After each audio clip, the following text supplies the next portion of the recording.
सो hey everyone, आप लोग का बहुत बहुत स्वागत है आपके अपने यूट्यूब चैनल स्टडी पॉइंट जहां में। तो गाइस, आप लोगों के लिए मैं रेलवे एनटीपीसी और ग्रुप डी 2025 का जीके जीएस का टॉप लेवल का प्रीवियस ईयर क्वेश्चन लेकर आई हूँ गाइस, जो आप सभी स्टूडेंट के लिए बहुत ज्यादा इंपॉर्टेंट होने वाला है। और आप सभी स्टूडेंट से यही रिक्वेस्ट है कि प्लीज वीडियो को अंत तक जरूर देखें, क्योंकि ये सेट इसी तरीके से तैयार किया गया है। ये सेट ठीक है, मैं जितने भी सेट लेकर आती हूँ वो सारे आपके प्रीवियस ईयर सेट के अकॉर्डिंग ही तैयार किया जाता है। तो ये सारे क्वेश्चन आप सभी स्टूडेंट के लिए बहुत ज्यादा महत्वपूर्ण है। तो प्लीज वीडियो को एंड तक जरूर देखें एंड जितनी भी चीजों को मैं लिखाऊंगी प्लीज उसे नोट करिएगा। जहां जहां आपको कंफ्यूजन है नोट करिए और उसका रिवीजन करिए। अब आपके एग्जाम को बहुत कम टाइम बच गया है गाइस, तो जितना ज्यादा हो सके चीजों को रिवाइज करिए और उसे क्लियर आउट करिए। तो चलिए बिना देर किए अपने पहले क्वेश्चन की तरफ बढ़ते हैं। तो आज का हमारा पहला प्रश्न है, क्वेश्चन नंबर 1 है। क्वेश्चन नंबर 1 हमसे कह रहा है कि कालबेलिया लोक नृत्य भारत के किस राज्य से संबंधित है। तो आपके ऑप्शन है, ऑप्शन ए केरल से, या ऑप्शन बी राजस्थान से, या ऑप्शन सी मध्य प्रदेश से, या ऑप्शन डी असम से।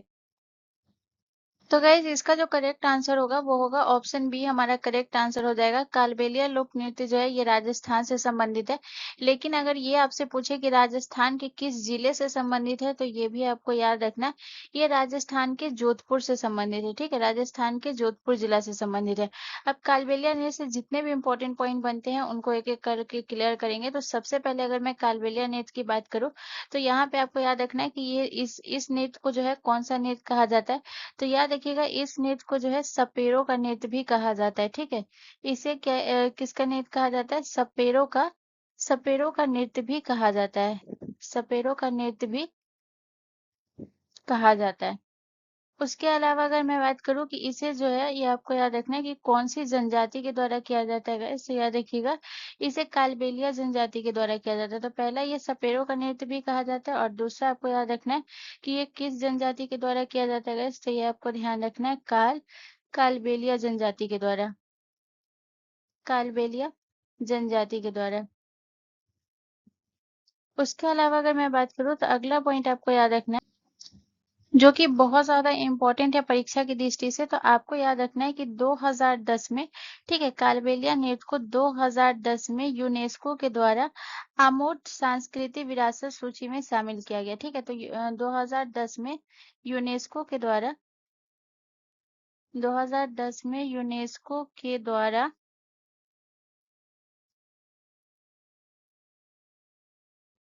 अमूर्त सांस्कृतिक विरासत, ठीक है, अमूर्त सांस्कृतिक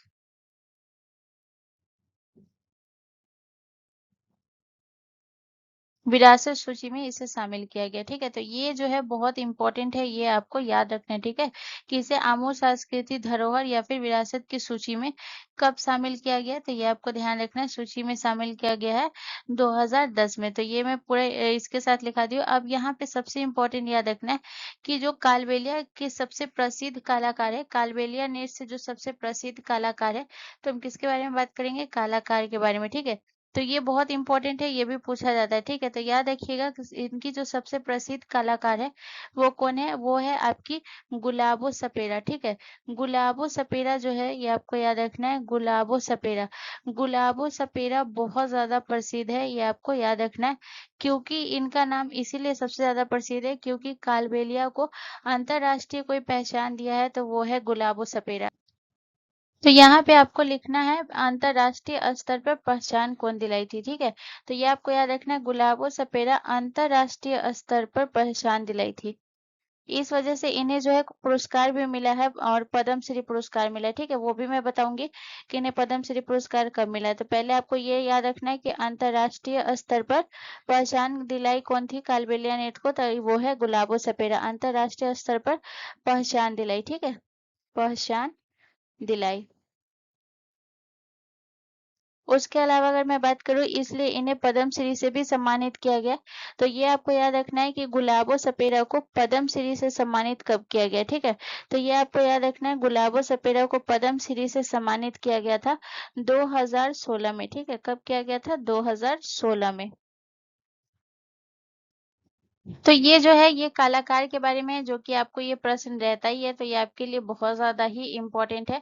ये वाला आपको इम्पोर्टेंट करके लिख लेना है, ये बहुत बार एग्ज़ाम में पूछा गया है, तो ये आपका प्रीवियस ईयर सेट के अकॉर्डिंग ये क्वेश्चन है, ये आपको याद रखना है। इसके अलावा अगर मैं बात करूँ जो आपका कालबेलिया नृत्य है, ये किसके द्वारा किया जाता है गाइस? तो ये आपको ध्यान रखना है, ये नृत्य जो है केवल महिलाओं के द्वारा ही किया जाता है। भले इसमें जो ये इसका वाद्य यंत्र का उपयोग होता है वो पुरुष करते हैं, लेकिन महिला नृत्य जो है वो महिलाओं द्वारा ही किया जाता है, ठीक है? महिलाओं द्वारा किया जाता है।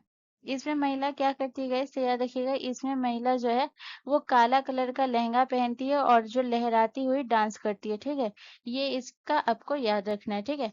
चलिए, अब अगर मैं बात करूँ कि राजस्थान का आपका कौन-कौन सा और सा लोक नृत्य है, तो अगर मैं राजस्थान की बात करूँ तो यहाँ पे मैं लिख देती हूँ, जैसे कि आपका तेरह ताली जो है ये किस राज्य का लोक नृत्य है? ये आपके राजस्थान का है। इसके अलावा अगर मैं बात करूँ आपका घूमर, घूमर जो है ये भी आपके राजस्थान का है। इसके अलावा अगर मैं बात करूँ आपका भवाई नृत्य, ये भी आपके राजस्थान का है, ठीक है? इसके अलावा अगर मैं बात करूँ आपका गौरी नृत्य, ये भी आपके राजस्थान का है। तो ये राजस्थान के कुछ लोक नृत्य है जो कि आपको याद रखना है। चलिए अब हम नेक्स्ट क्वेश्चन की तरफ चलते हैं। अगला क्वेश्चन हमारा क्वेश्चन नंबर 2 है गाइस। क्वेश्चन नंबर 2 कह रहा है कि लक्षद्वीप की सबसे प्रमुख फसल कौन सी है? तो आपके ऑप्शन है, ऑप्शन ए चावल, ऑप्शन बी कॉफी, या ऑप्शन सी नारियल, या ऑप्शन डी कपास। तो गाइस इसका जो करेक्ट आंसर हो जाएगा वो हो जाएगा नारियल। लक्षद्वीप की सबसे प्रमुख फसल है वो है नारियल, ठीक है? अब लक्षद्वीप के बारे में कुछ इंपॉर्टेंट पॉइंट बात करेंगे, जैसे कि हम सबसे पहले इसकी स्थापना की बात करेंगे।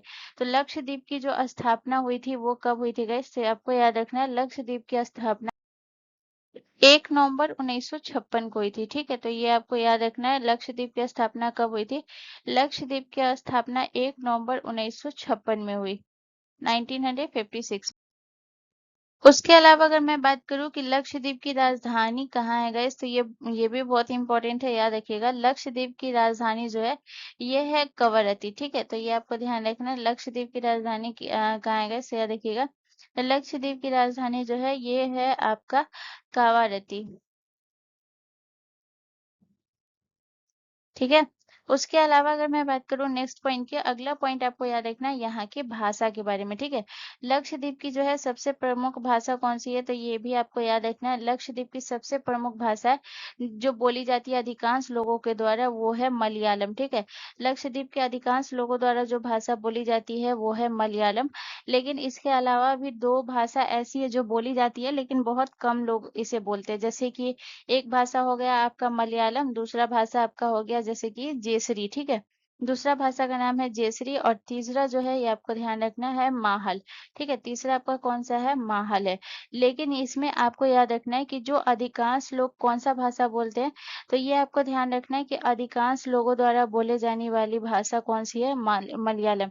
अधिकांश लोगों द्वारा अधिकांश लोगों द्वारा बोले जाने वाली भाषा, बोले जाने वाली भाषा, बोले जाने वाली जाने वाली भाषा कौन सी है गाइस? तो याद रखिएगा वो है आपकी मलयालम।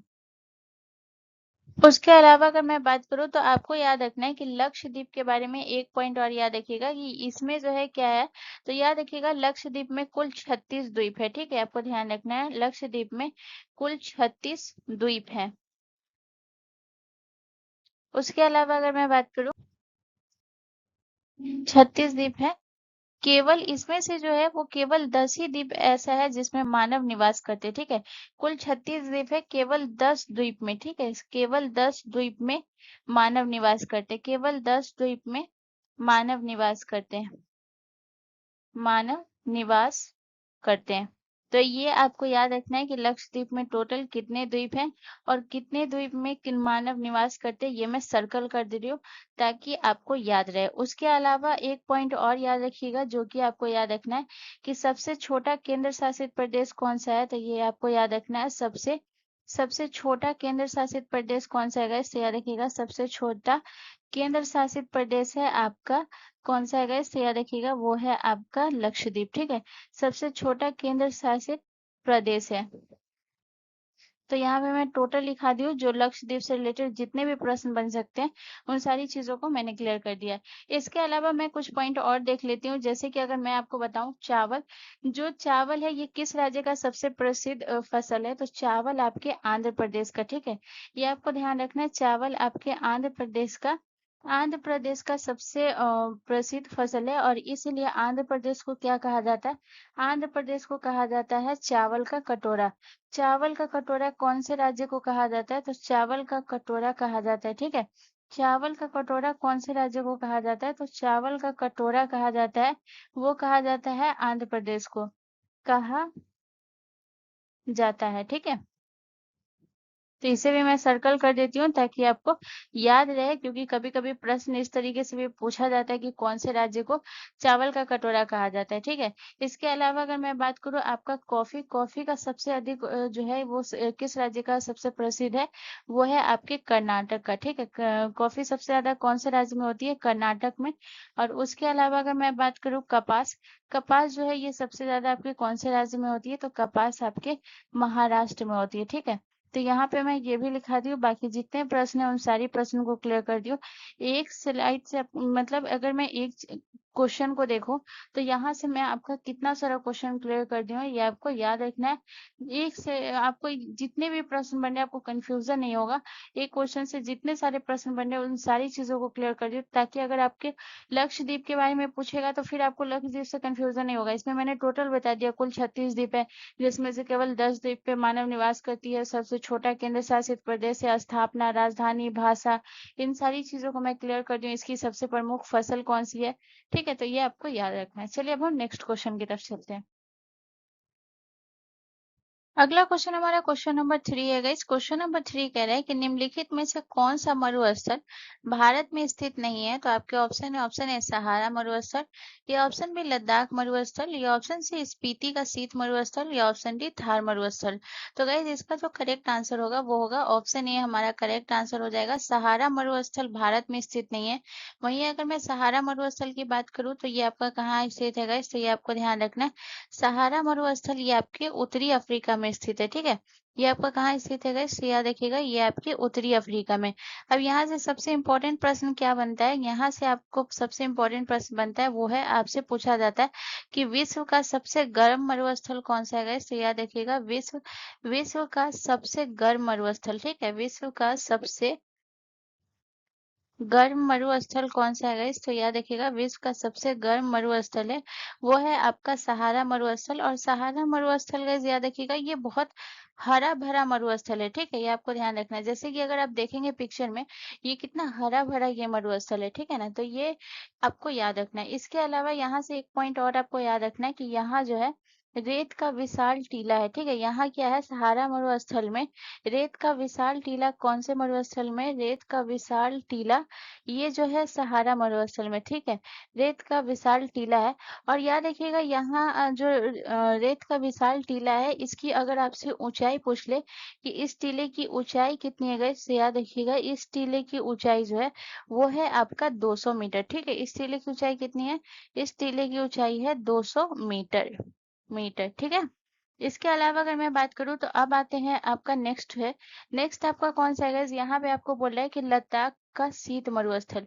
तो यहाँ से आपको कंफर्म ही हो गया कि लद्दाख का शीत मरुस्थल ये आपके लद्दाख में स्थित है।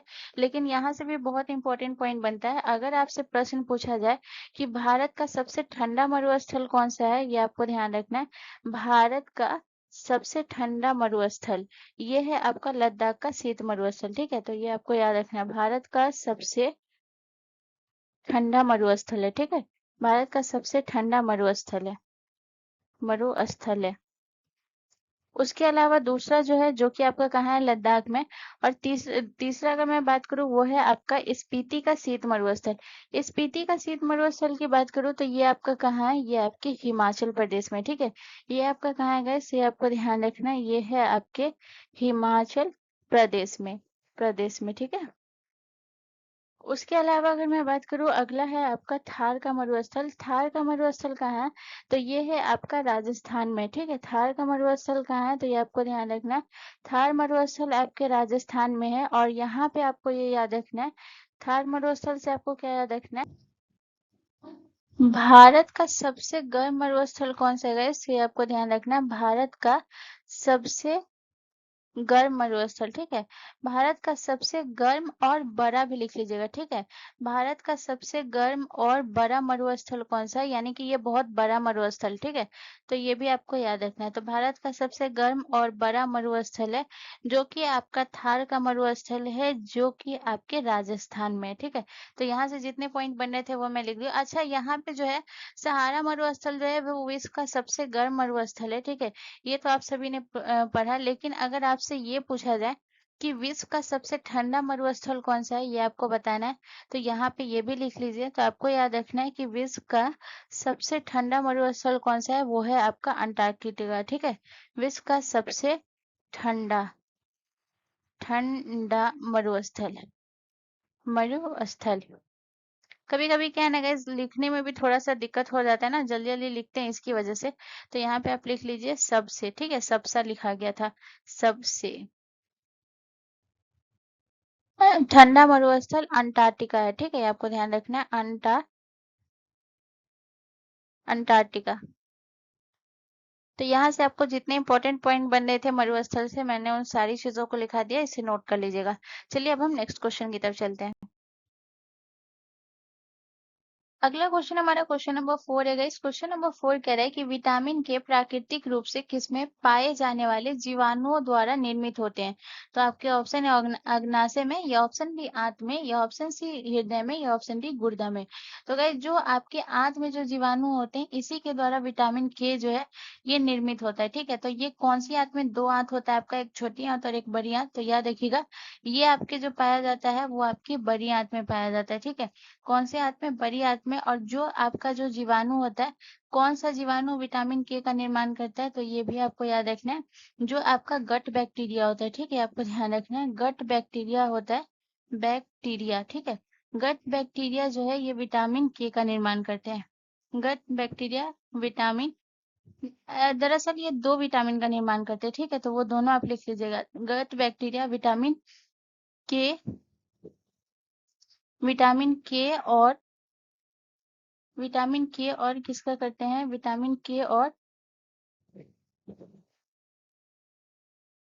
विटामिन बी 12 का निर्माण करते हैं, ठीक है। तो ये दोनों बहुत इंपॉर्टेंट है, याद रखिएगा कि विटामिन के का निर्माण और विटामिन बी 12 का निर्माण कहाँ होता है और कौन से बैक्टीरिया करते हैं, ठीक है। तो इसका निर्माण होता है बड़ी आंत में होता है, और गट बैक्टीरिया जो होते हैं वो विटामिन के और विटामिन बी 12 का निर्माण करते हैं, ठीक है। निर्माण करते हैं। अब ये तो हो गया। यहाँ से आपको इतना पॉइंट याद रखना है। अब हम विटामिन के बारे में अगर हम बात करें तो ये आपको ध्यान रखना है। विटामिन के बारे में आपको क्या याद रखना है कि विटामिन के जो है ये 3 प्रकार का होता है, ठीक है। तो इसमें जो है आपका विटामिन कौन-कौन सा विटामिन होता है? तो एक होता है विटामिन के 1 होता है, एक आपका विटामिन के 2 होता है, और एक आपका विटामिन के 3 होता है। अब इन सभी के रासायनिक नाम की हम बात करेंगे तो विटामिन के 1 का रासायनिक नेम का क्या होता है गाइस? तो फाइलोक्विनिन जो है इसका रासायनिक नेम होता है। ये आपको ध्यान रखना है, ठीक है। इसका जो है रासायनिक नेम क्या होता है गाइस? तो ये आपको ध्यान रखना है, इसका रासायनिक नेम जो होता है वो होता है फाइलोक्विनोन। उसके अलावा अगर मैं बात करूँ आपके जो है केटू का जो है ये क्या होता है? मेनाक्विनोन। मेनाक्विनोन। और उसके अलावा अगर हम बात करते हैं, अगला है आपका विटामिन के 3। विटामिन के 3 का नाम क्या होता है गाइस? याद रखिएगा, मेडाडियोन। तो ये तीनों जो है आपको याद रखना है, मेडाडियोन, ठीक है। अब हम बात करेंगे विटामिन के की खोज के बारे में, ठीक है। तो ये भी आपको याद रखना है। अगर हम बात करें कि विटामिन के की खोज किसने और कब की थी, ठीक है, तो ये भी लिख लीजिएगा, ये भी इम्पोर्टेंट है। तो विटामिन के की जो खोज हुई थी वो हुआ था आपका 1929 में, ठीक है। 1929 में विटामिन के की खोज हुई थी। और वहीं अगर हम बात करें इसकी खोज किसने की थी गाइस, तो याद रखिएगा हेनरिक डैम ने।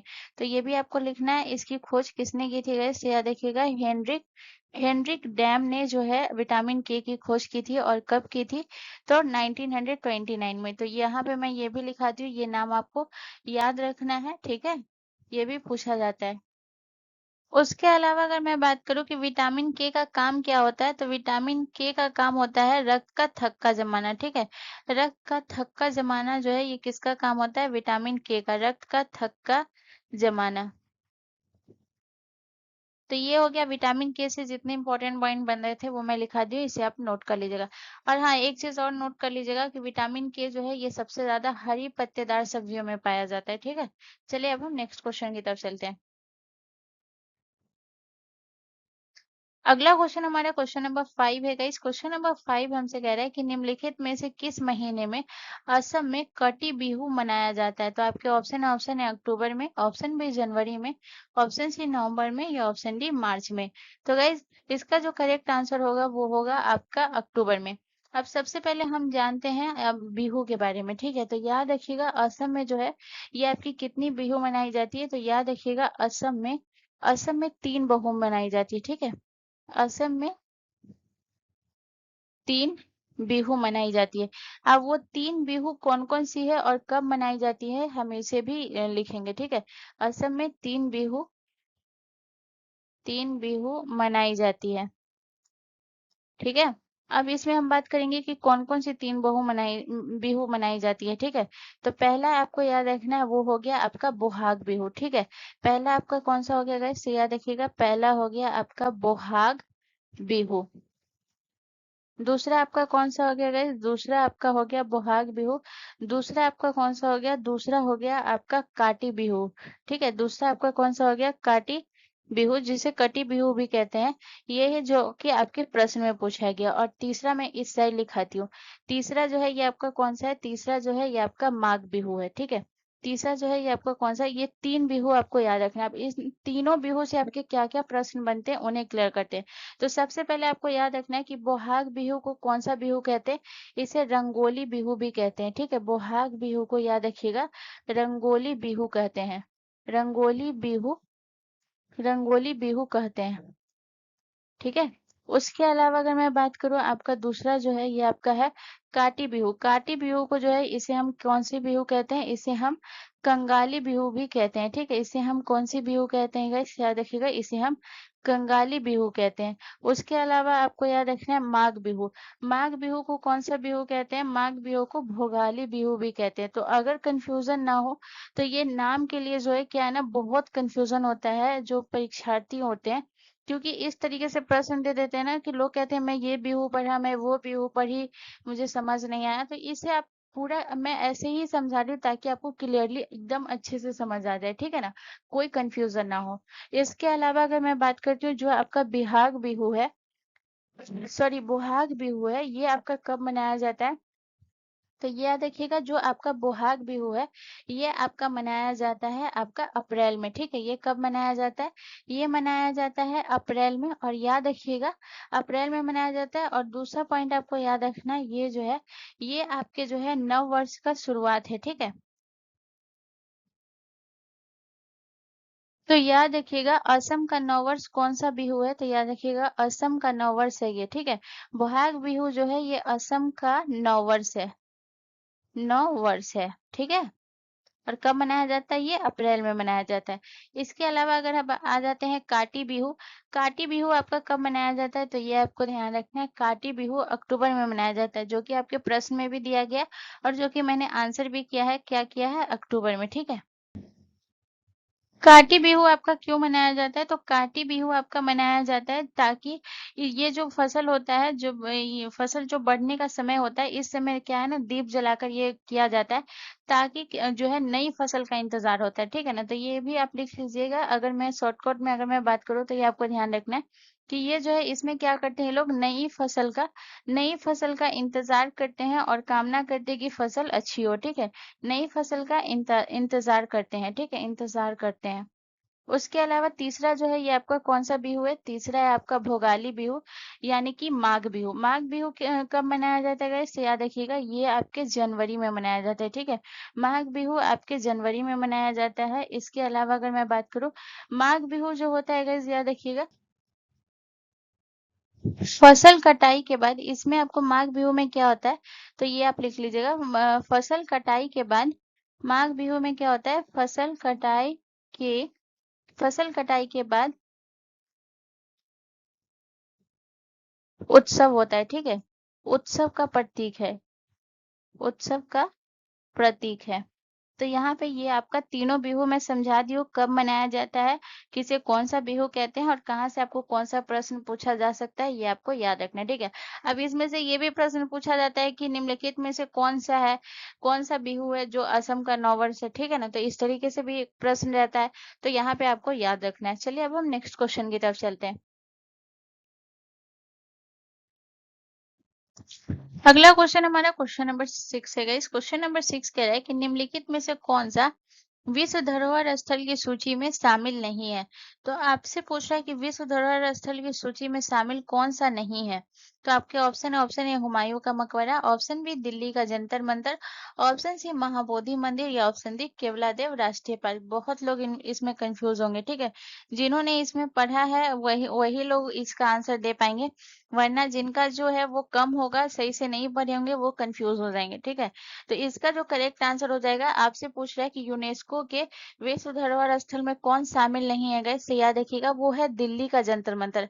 अब बहुत लोग बोल रहे होंगे कि जंतर मंतर शामिल है, तो जंतर मंतर शामिल है लेकिन जयपुर का है, इसीलिए लोग कंफ्यूज हो जाते हैं और अपने पेपर को गलत कर देते हैं। अब अगर हम सबसे पहले बात करें तो हम बात करेंगे हुमायूं के मकबरा के बारे में। तो हुमायूं का मकबरा जो है ये आपका कहाँ है, ये आपके दिल्ली में है, ठीक है। हुमायूं का मकबरा आपका कहाँ है गाइस, याद रखिएगा दिल्ली में है, और इसे यूनेस्को में कब शामिल किया गया था, तो ये आपको याद रखना है। हुमायूं के मकबरा को दिल्ली में शामिल किया, सॉरी, यूनेस्को में शामिल किया गया था 1993 में, ठीक है। 1993 में शामिल किया गया था, 1993 में, ठीक है। उसके अलावा जो है अगर मैं बात करूँ महाबोधि मंदिर का, महाबोधि मंदिर की अगर मैं बात करूँ, ये आपका कहाँ है गाइस, तो ये आपको ध्यान रखना है, महाबोधि मंदिर जो है ये आपके बिहार में, ठीक है। बिहार के बोध गया में है आपका महाबोधि मंदिर, और इसे यूनेस्को में कब शामिल किया गया है, इसे यूनेस्को में 2002 में शामिल किया गया, ठीक है, 2002 में। उसके बाद आ जाते हैं गाइस, आपका नेक्स्ट है आपका केवला देव। केवला देव की अगर मैं बात करूँ, ये आपके जो है राजस्थान में है गाइस, ये आपके कौन से राज्य में है, राजस्थान में। और इसे यूनेस्को में कब शामिल किया गया था, इसे यूनेस्को में 1985 यानी कि 1985, ठीक है। 1985 में इसे शामिल किया गया। तो ये हो गया आपका किसे कब किया गया। अब मैं अगर बताऊं तो दिल्ली का जो जंतर मंतर है ये यूनेस्को में शामिल नहीं है आपका, राजस्थान के जयपुर का जो है वो शामिल है, ठीक है। तो ये आपको ध्यान रखना है, राजस्थान के जयपुर का जो जंतर मंतर है गाइस, ये आपको ध्यान रखना है, राजस्थान के जयपुर का जंतर मंतर है उसे शामिल किया गया है यूनेस्को में, ठीक है। और उसे कब शामिल किया गया गाइस, तो ये आपको ध्यान रखना है, राजस्थान के जयपुर का जंतर मंतर इसे शामिल किया गया है 2010 में, ठीक है। तो अब यहाँ पे बहुत लोग कंफ्यूज कैसे हो जाते हैं जंतर मंतर में, तो यहाँ पे बहुत लोग पढ़े रहते हैं कि हाँ जंतर मंतर को शामिल किया गया, बहुत लोग पढ़े रहते हैं नहीं किया गया।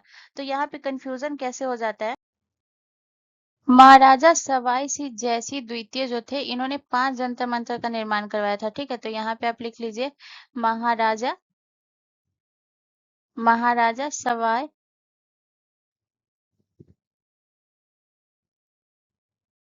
जयसिंह जयसिंह द्वितीय, इन्होंने जो है कितने निर्माण करवाया था, जयसिंह द्वितीय भी लिख लीजिएगा, ठीक है। जयसिंह द्वितीय ने कितने जंतर मंतर का निर्माण करवाया, तो याद रखिएगा 5 जंतर मंतर का निर्माण करवाया था, ठीक है। जिसमें से सिर्फ एक ही जो है यूनेस्को में शामिल हुआ है, जो कि आपको मैं बता दी हूँ, राजस्थान का जो जयपुर का जंतर मंतर है इसे 2010 में शामिल किया गया। तो 5 जंतर मंतर का इन्होंने जो है निर्माण, इन्हीं ने यही एक है जिन्होंने 5 जंतर मंतर का निर्माण किया, ठीक है, निर्माण करवाया, 5 जंतर मंतर का निर्माण करवाया।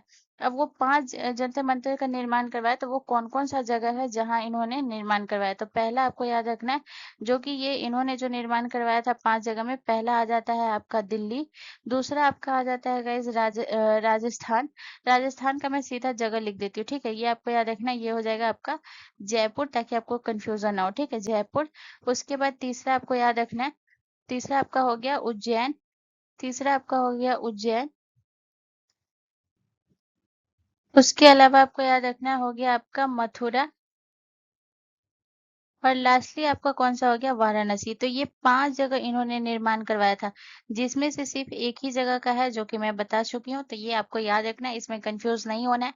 बाकी की जो 4 जगह है वो यूनेस्को में शामिल नहीं है, ये आपको याद रखना है। ठीक है, चलिए अब हम नेक्स्ट क्वेश्चन की तरफ चलते हैं। अगला क्वेश्चन हमारा क्वेश्चन नंबर 7 है गाइस। क्वेश्चन नंबर 7 हमसे कह रहा है कि अभ्रक का सबसे अधिक उत्पादन किस राज्य में होता है। तो आपके ऑप्शन है आंध्र प्रदेश में, या ऑप्शन बी तमिलनाडु में, या ऑप्शन सी गुजरात में, या ऑप्शन डी कर्नाटक में। तो गाइज इसका जो करेक्ट आंसर होगा वो होगा ऑप्शन ए, हमारा करेक्ट आंसर हो जाएगा। बहुत लोग बोलेंगे कि जो अभ्रक का सबसे ज्यादा उत्पादन झारखंड में होता है, तो पहले होता था झारखंड में, लेकिन मैं 2025 के अकॉर्डिंग बोल रही हूँ। ये डेटा को एनालाइज करके मैं बोल रही हूँ कि ये आंध्र प्रदेश में होता है। ठीक है, अगर मैं बात करूँ तो आंध्र प्रदेश में जो अभ्रक का उत्पादन होता है वो लगभग 40% होता है। ठीक है, 41% होता है। ठीक है, 41% होता है।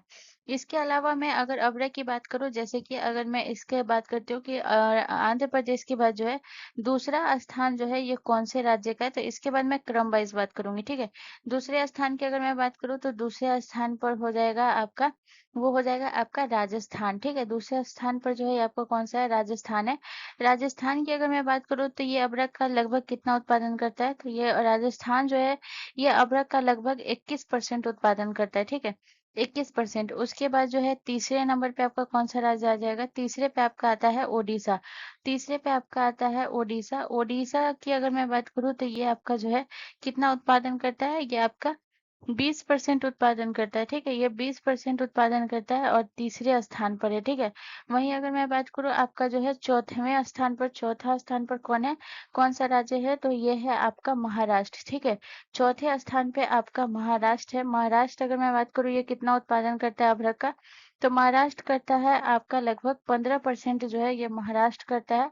और आपके 5वें स्थान पे जो है ये आपका कौन सा आ जाता है, बिहार। ठीक है, 5वें स्थान पे आपका कौन सा आता है, बिहार। बिहार की अगर मैं बात करूँ तो ये कितना उत्पादन करता है, तो बिहार लगभग 2% उत्पादन करता है। तो अभ्रक का आपको याद रखना है। ठीक है, उसके बाद अगर मैं बात करूँ आंध्र प्रदेश का, एक और याद रखिएगा, जो आंध्र प्रदेश का जो आपका ये जिला है नेल्लोर जिला। ठीक है, ये जिला जो है ये यहाँ से अभ्रक का सबसे ज्यादा उत्पादन होता है। ठीक है, तो ये आपको ध्यान रखिएगा, आंध्र प्रदेश के नेल्लोर जिला में सबसे ज्यादा उत्पादन होता है। ठीक है, तो यहाँ से प्रश्न ये भी पूछ देता है, तो ये भी आपको याद रखना है, सबसे ज्यादा उत्पादन होता है, उत्पादन होता है। ठीक है,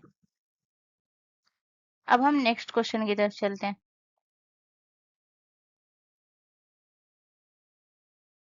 अगला क्वेश्चन हमारा क्वेश्चन नंबर 8 है गाइस। क्वेश्चन नंबर 8 कह रहा है कि निम्नलिखित में से कौन सा लोक नृत्य मिजोरम राज्य से संबंधित नहीं है। तो आपके ऑप्शन है मुंडारी, या ऑप्शन बी जंग तलाम, या ऑप्शन सी चेलम नृत्य, या ऑप्शन डी चिराव नृत्य। तो चिराव जो है ये मिजोरम का नववर्ष है, ये आपको याद रखना है। लेकिन अगर मैं बात करूँ कौन सा मिजोरम से संबंधित नहीं है, तो मुंडारी नृत्य। ठीक है, मुंडारी जो है ये आपके कौन से राज्य का है, तो ये आपको ध्यान रखना है, मुंडारी आपके झारखंड से संबंधित है। ठीक है, क्योंकि अगर आप प्रश्न ध्यान से पढ़ेंगे तो आपको क्या बोला कि कौन सा जो है ये मिजोरम राज्य से संबंधित नहीं है। ठीक है, तो ये झारखंड से संबंधित है आपका। उसके अलावा अगर मैं बात करूँ मुंडारी नृत्य जो होता है ये आपका कब किया जाता है, जो आपका ऋतु परिवर्तन और फसल कटाई से जुड़ा हुआ ये नृत्य है। ठीक है, तो ये भी आपको याद रखना है, ऋतु परिवर्तन और फसल कटाई से जुड़ा हुआ है, फसल कटाई से जुड़ा हुआ है। ठीक है, उसके अलावा अगर मैं बात करूँ तो आपको याद रखना है ये नृत्य जो है ये किस जनजाति के द्वारा किया जाता है, तो ये आपको ध्यान रखना है, ये नृत्य जो है आपके मुंडा जनजाति के द्वारा किया जाता है। ठीक है, कौन सी जनजाति के द्वारा किया जाता है, मुंडा जनजाति के द्वारा। इसके अलावा अगर मैं बात करूँ तो मुंडा जनजाति के द्वारा और कौन कौन से नृत्य किए जाते हैं, तो दो तीन और याद रखिएगा जो मुंडा जनजाति के द्वारा किया जाता है, जो कि आपके परीक्षा में पूछा जाता है। तो जैसे कि अगर मैं बात करूँ आपका जो है ऊगा नृत्य जो है ये किसके द्वारा किया जाता है, ये किया जाता है आपके मुंडा जनजाति के द्वारा। इसके अलावा अगर मैं बात करूँ तो आपका और कौन कौन सा नृत्य हो गया, तो आपको याद रखना है इसके अलावा आपका जो है जतरा नृत्य, ऊगा नृत्य हो गया। इसके अलावा आपका जतरा नृत्य हो गया, ये भी मुंडा जनजाति के द्वारा किया जाता है। इसके अलावा आपको याद रखना है आपका और कौन सा नृत्य हो गया, आपका हो गया करम नृत्य। ठीक है, ये भी आपके मुंडा जनजाति के द्वारा किया जाता है। उसके अलावा अगर मैं बात करूँ आपका खेमटा नृत्य, ये सारे जो है आपके मुंडा जनजाति के द्वारा किया जाता है। ठीक है, चलिए अब हम नेक्स्ट क्वेश्चन की तरफ चलते हैं। अगला क्वेश्चन हमारा क्वेश्चन नंबर 9 है गाइस। क्वेश्चन नंबर 9 हमसे कह रहा है कि अंतरराष्ट्रीय आपराधिक पुलिस संगठन का मुख्यालय कहाँ स्थित है? तो आपके ऑप्शन ए न्यूयॉर्क में, ऑप्शन बी लियोन में, ऑप्शन सी रोम में या ऑप्शन डी जिनेवा में।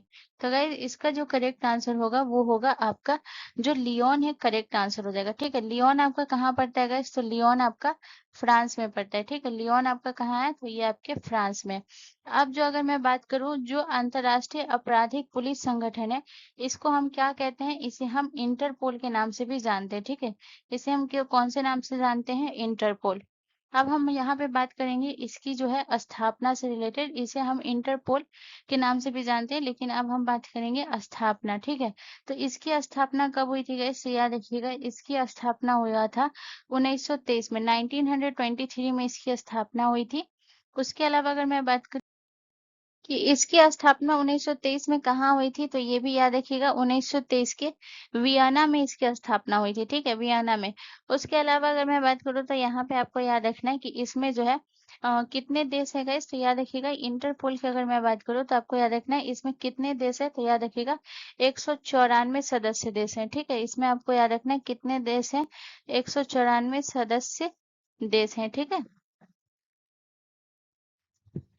उसके अलावा आपसे प्रश्न ये भी पूछा जाता है कि सबसे बड़ा अंतरराष्ट्रीय पुलिस संगठन कौन सा है? तो ये आपका इंटरपोल ही है। ठीक है, तो याद रखिएगा इंटरपोल आपका सबसे बड़ा अंतरराष्ट्रीय पुलिस संगठन है। ठीक है, सबसे बड़ा अंतरराष्ट्रीय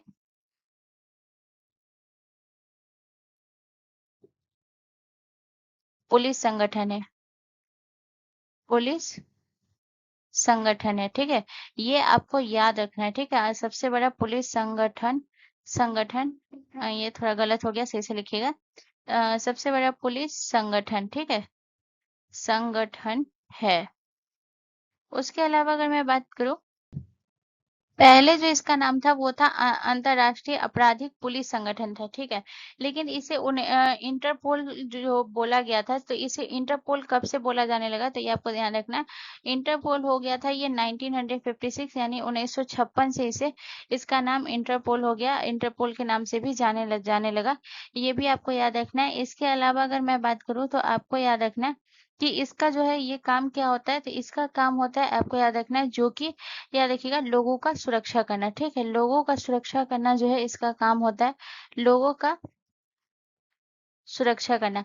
अब लोगों का सुरक्षा करना, तो इसमें आपको याद रखना ये जो है बहुत तरीके से सुरक्षा होता है। तो लोगों का सुरक्षा करना कौन से प्रकार से ये सुरक्षा करता है? ठीक है, तो इसका उद्देश्य है लोगों का सुरक्षा करना, लेकिन आपको याद रखना है पहला इसका कौन सा हो जाएगा? पहला आपको याद रखना है जो कि है काउंटर अपराध से इसका काम है सुरक्षा करना। काउंटर अपराध से इसका काम है सुरक्षा करना, काउंटर अपराध से।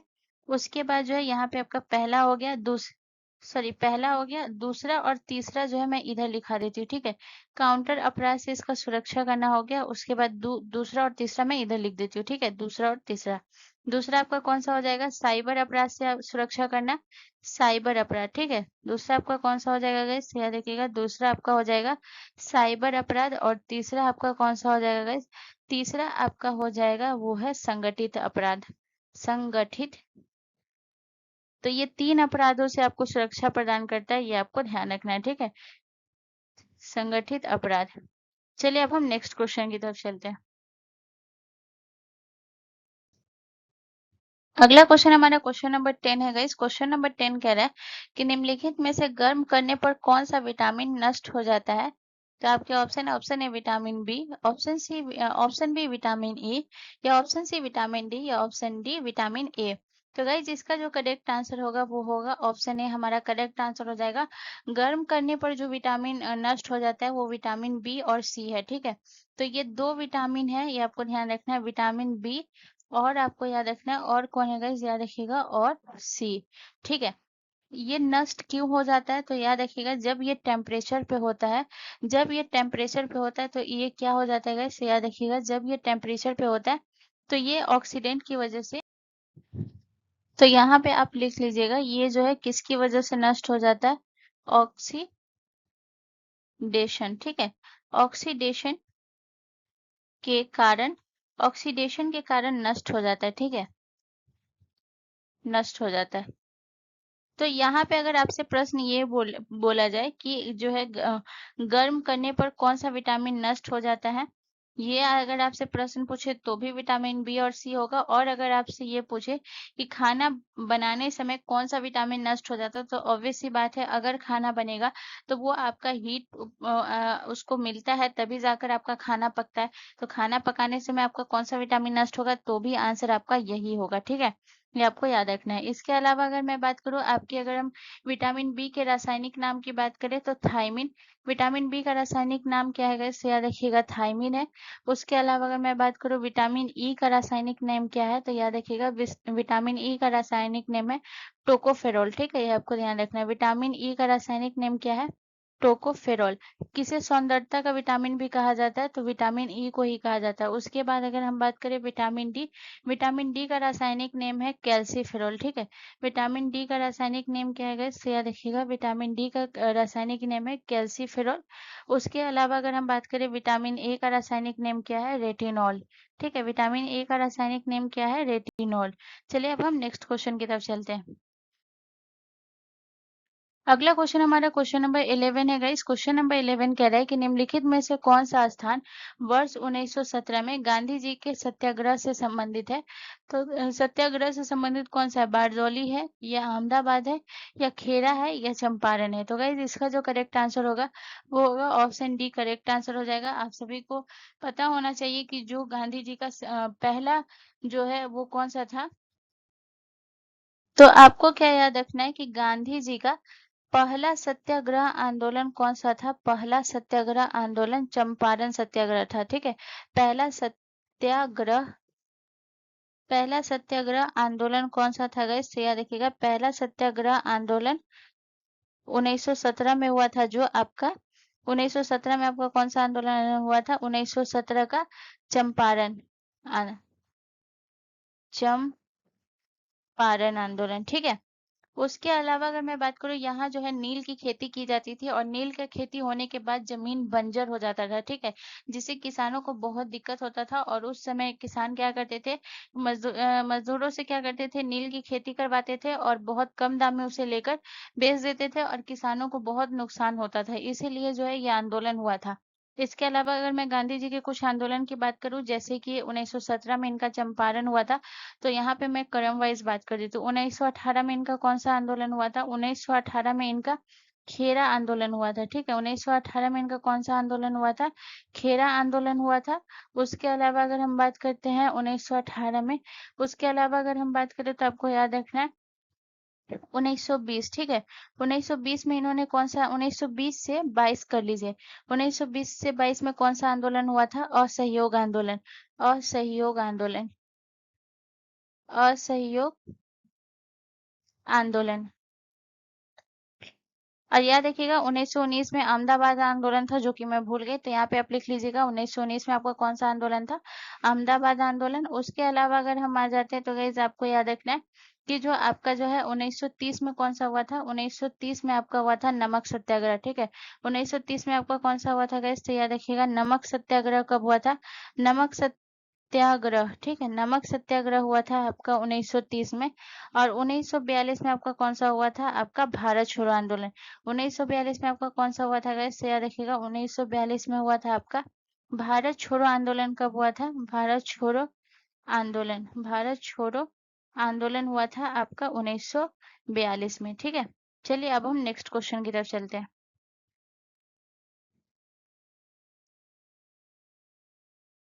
अगला क्वेश्चन हमारा क्वेश्चन नंबर 12 है गाइस। क्वेश्चन नंबर 12 कह रहा है कि रोगियों के नाक, कान, गले आदि के कांच के लिए डॉक्टर प्रयोग करते हैं। तो समतल दर्पण प्रयोग करते हैं, या ऑप्शन बी उत्तल दर्पण करते हैं, या ऑप्शन बी अवतल दर्पण, या ऑप्शन डी इनमें से कोई नहीं। तो गाइस इसका जो करेक्ट आंसर होगा वो हो जाएगा आपका अवतल दर्पण। अवतल दर्पण क्यों प्रयोग करते हैं ये भी मैं बता देती हूँ। अवतल दर्पण इसलिए प्रयोग करते हैं कि जो प्रकाश को है ये क्या करता है, एक बिंदु पे केंद्रित करता है। और जब प्रकाश एक बिंदु पे केंद्रित होती है तो कोई भी चीज जो है ना, वो वस्तु जो होती है वो बहुत क्लियर दिखाई देती है और बहुत स्पष्ट दिखाई देती है, ठीक है ना। अवतल दर्पण का यही गुण होता है। इसी वजह से जो है डॉक्टर जो है किसका उपयोग करते हैं, अवतल दर्पण का उपयोग करते हैं। यहाँ तक कि अगर आप वाहन की हेडलाइट में देख लीजिए या माइक्रोस्कोप तक में देख लीजिए, माइक्रोस्कोप में भी कोई भी चीज आपको बड़ी और अच्छी क्लियर दिखाई देती है तो इसमें भी इसका ही उपयोग होता है। तो ये आपको याद रखना है। चलिए अब हम नेक्स्ट क्वेश्चन की तरफ चलते हैं। अगला क्वेश्चन हमारा क्वेश्चन नंबर 13 है गाइस। क्वेश्चन नंबर 13 कह रहा है कि भारतीय खेल प्राधिकरण SAI की स्थापना कब हुई थी? तो आपके ऑप्शन ए 2000 में, या ऑप्शन बी 1984 में, या ऑप्शन सी 1937 में, या ऑप्शन डी 1934 में। तो बहुत इंपॉर्टेंट है, याद रखिएगा। इसका जो करेक्ट आंसर हो जाएगा वो हो जाएगा 1984, 1984। भारतीय खेल प्राधिकरण यानी एसएआई। एसएआई का फुल फॉर्म क्या होता है? तो याद रखिएगा, एसएआई का फुल फॉर्म होता है स्पोर्ट्स। एस से आपका क्या हो जाएगा? स्पोर्ट्स। ए से आपका क्या हो जाएगा? अथॉरिटी। अथॉरिटी। और जो है आपका अथॉरिटी ऑफ इंडिया इसका फुल फॉर्म होता है, ठीक है। Sports authority of India. इसका जो स्थापना हुआ था गाइस, ये आपको ध्यान रखना है। जो भारतीय प्राधिकरण खेल का जो स्थापना हुआ था वो पूछा जाता है किसके द्वारा हुआ था, ठीक है। स्थापना के बारे में पूछा जाता है, वो तो 1984 में हुआ था। लेकिन ये आपको याद रखना है, ये हुआ था भारत सरकार का, जो है आपको याद रखना है इसकी स्थापना किसके तहत हुई थी? भारत सरकार के, भारत सरकार के युवा मंत्रालय, युवा मंत्रालय, युवा मंत्रालय और युवा मंत्रालय और खेल मंत्रालय के द्वारा इसकी स्थापना हुई थी, ठीक है। खेल मंत्रालय के द्वारा इसकी स्थापना हुई थी। चलिए अब हम नेक्स्ट क्वेश्चन की तरफ चलते हैं।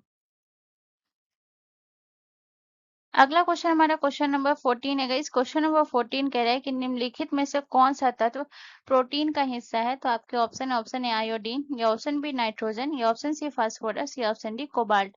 तो गाइस इसका जो करेक्ट आंसर होगा वो होगा ऑप्शन बी, हमारा करेक्ट आंसर हो जाएगा। प्रोटीन का हिस्सा कौन कौन सा है? तो पहले तो इसमें जो ऑप्शन में दिया हुआ है वो है नाइट्रोजन। अब हम बात करेंगे कि कौन कौन सा तत्व है जो प्रोटीन का हिस्सा है। तो सबसे पहले आपको याद रखना जो आपका कौन सा हो गया, सबसे पहले आपको याद रखना है कार्बन। कार्बन आपके प्रोटीन का हिस्सा हुआ, कार्बन हो गया। इसके अलावा अगर हम बात करें तो आपका हो गया हाइड्रोजन, हो गया, ये भी आपके प्रोटीन का हिस्सा है। कार्बन हो गया, हाइड्रोजन हो गया। हाइड्रोजन को हम H से करते हैं, कार्बन को हम C से करते हैं इसका। उसके बाद अगर हम बात करें तो आपका ऑक्सीजन हो गया, ये भी आपके प्रोटीन का हिस्सा है। ऑक्सीजन हो गया, ऑक्सीजन हो गया। उसके अलावा अगर हम बात करें तो आपका और कौन सा हो गया? नाइट्रोजन हो गया। ऑक्सीजन हो गया। उसके अलावा अगर हम बात करें तो आपका नाइट्रोजन हो गया। उसके अलावा अगर हम बात करें तो आपका जो है ये आपका कौन सा हो गया? सल्फर हो गया।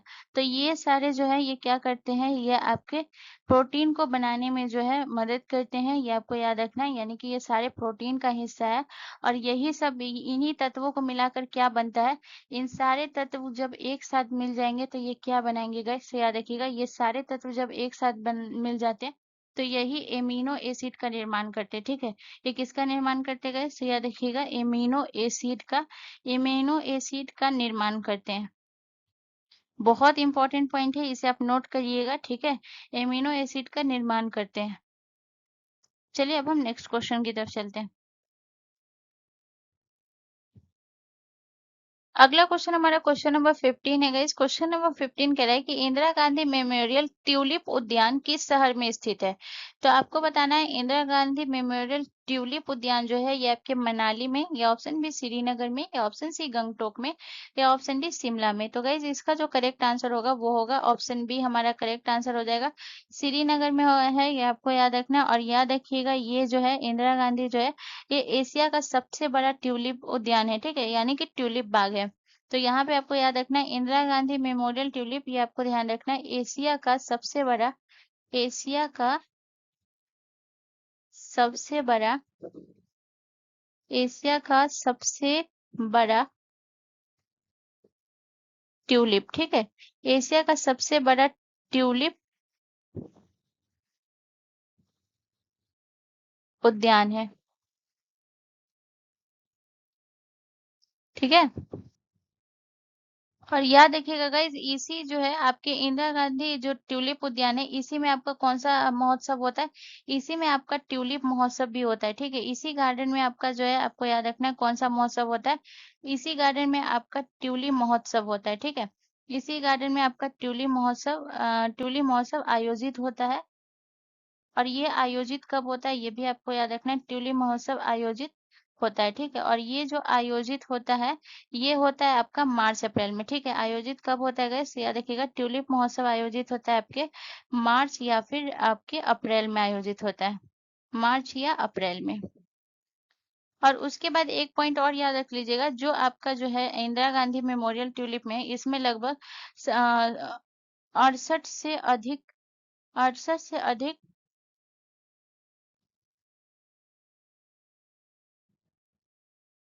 68 से अधिक किस्मों, ठीक है, 68 से अधिक किस्मों के ट्यूलिप उगाए जाते हैं। ठीक है, 68 से अधिक किस्मों के ट्यूलिप उगाए जाते हैं, ये भी आपको याद रखना है। ठीक है, ट्यूलिप उगाए जाते हैं।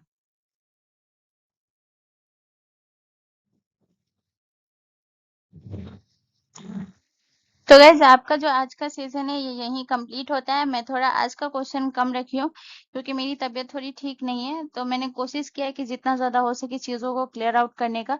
और जहाँ भी कंफ्यूजन होगा गैस, अगर आपको कंफ्यूजन कोई रह जाता है तो आप मुझसे कमेंट करके पूछ सकते हैं, मैं उसका ज़रूर रिप्लाई करूंगी। एंड प्लीज़ गाइज, मैं जितना कोशिश हो सका है उतना ज़्यादा मैं चीज़ों को क्लियर की हूँ, और ये सारे मैंने आपके लिए किया है। अगर आप ही चीज़ों को नोट नहीं करेंगे, इसका रिविजन नहीं करेंगे, तो आप अपने एग्जाम में अगर अच्छा नहीं कर पाएंगे तो फिर हमें तकलीफ होगा, क्योंकि हम कोशिश करते हैं कि जितना अच्छा से अच्छा हो सके आपको प्रोवाइड करूं, आपको जितना ज्यादा आपके एग्जाम में बेनिफिट हो सके उतना ज्यादा मैं कोशिश करती हूँ।